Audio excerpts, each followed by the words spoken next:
Assalaamu calaykum daawadayaal kusoo dhawaada channelkeena Isha Ciyaaraha.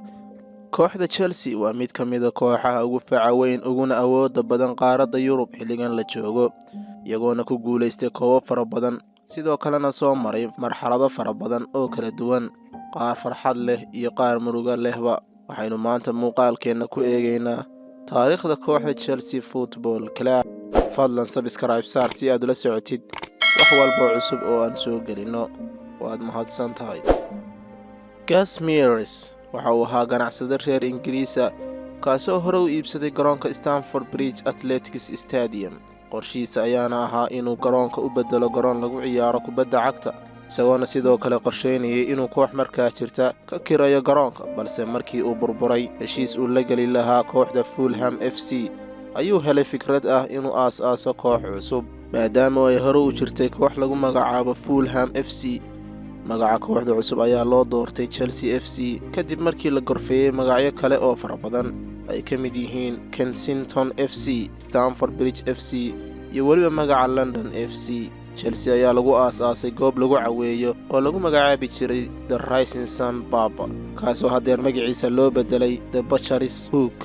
Goobtan ayaa ku taala kasoo horjeedka garoonka kooxda Fulham. Kooxdan cusub ayaa isla markiiba ku biirtay horyaalka Ingiriiska heerkiisa labaad. Chelsea ayaa ku guuleysatay inuu soo baxdo heerka koowaad ee Football League xilli ciyaareedkoodii labaad. Kooxdan ayaa markiiba soo jiidatay taageerayaal badan oo maxalli ah, iyagoona 17keedii xilli ciyaareed ee ugu horreeyay 10 ka mid ah noqotay kooxda taageerayaasha ugu badan soo xaadiraan garoonkeeda. 2 jeer ayay tagtay finalka FA Cup-ka sanadihii 1920 iyo 1932. Kooxda ayaa intii lagu guda jiray sanadihii 1930-aadkii baaqi ku ahaatay horyaalka heerka koowaad, balse dagaalweynihii labaad ee dunida ayaa qarxay, taasina waxay sababtay in ciyaaruhu ay istaagaan.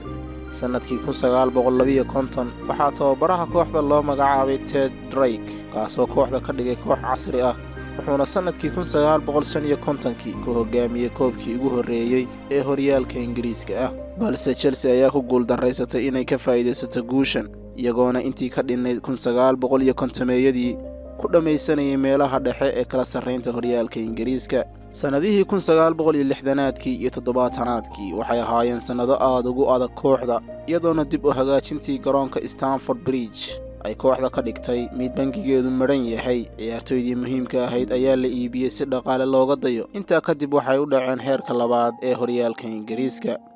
Sanadkii 1982 waxaa kooxda £1 oo keliya kula wareegay maalqabeenka reer Ingiriis ee Ken Bates. Xilligaas waxaa garoonka kooxda la wareegay shirkad ka mid ah kuwa kiraya dhulka ee lagu magacaabo Property Developers. Xilli ciyaareedkii 1983-84 ayay Chelsea ku guuleysatay horyaalka heerka labaad si ay dib ugu soo laabtaan heerka koowaad. 10 sano oo dagaal maxkamadeed ah kadib, Ken Bates ayaa ugu dambeyntii dib ula wareegay garoonka Stamford Bridge sanadkii 1992. Sanadkii 1996 Ken Bates waxa uu tababaraha kooxda u magacaabay Ruud Gullit, kaasoo kooxda ku hogaamiyey ku guuleysiga UEFA Cup Winners' Cup, League Cup-ka Ingiriiska iyo weliba UEFA Super Cup sanadkii 1998. xilli ciyaareedkii xigay waxay ku dhammaysteen kaalinta labaad ee Premier League, iyagoona 4 dhibcood kaliya ka hooseeyay kooxda Manchester United.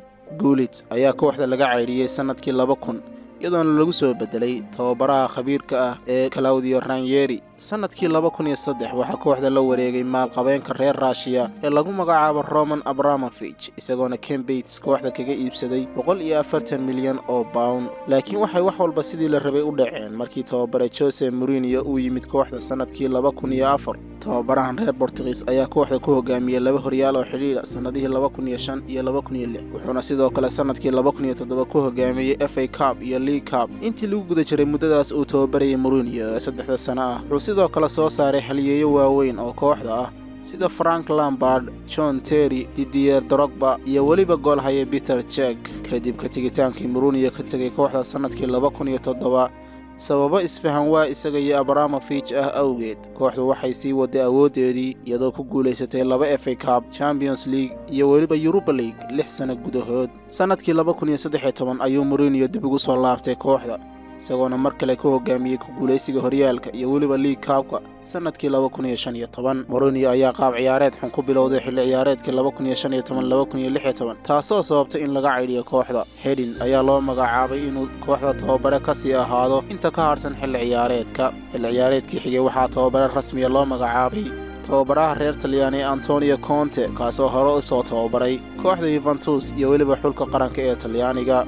wuxuu xilli ciyaareedkiisii ugu horreeyay kooxda ku hogaamiyey Premier League 6, wuxuuse sanadkiisii labaad ku guuldaraystay inuu kooxda u soo saaro Champions League isagoo keliya soo hooyay FA Cup. waxay sababtay in Conte laga celiyo kooxda xagaagii 2018. tababaraha kale ee reer Talyaani ee Maurizio Sarri ayaa loo magacaabay xilka tababaranimada, wuxuuna kooxda u qaaday Europa League-geedii labaad. ugu dambeyntii waxaa kooxda loo magacaabay xagaagii lasoo dhaafay Frank Lampard oo ah halyeegii ugu goolasha badan kooxda Chelsea isagoo dhaliyey 211 gool.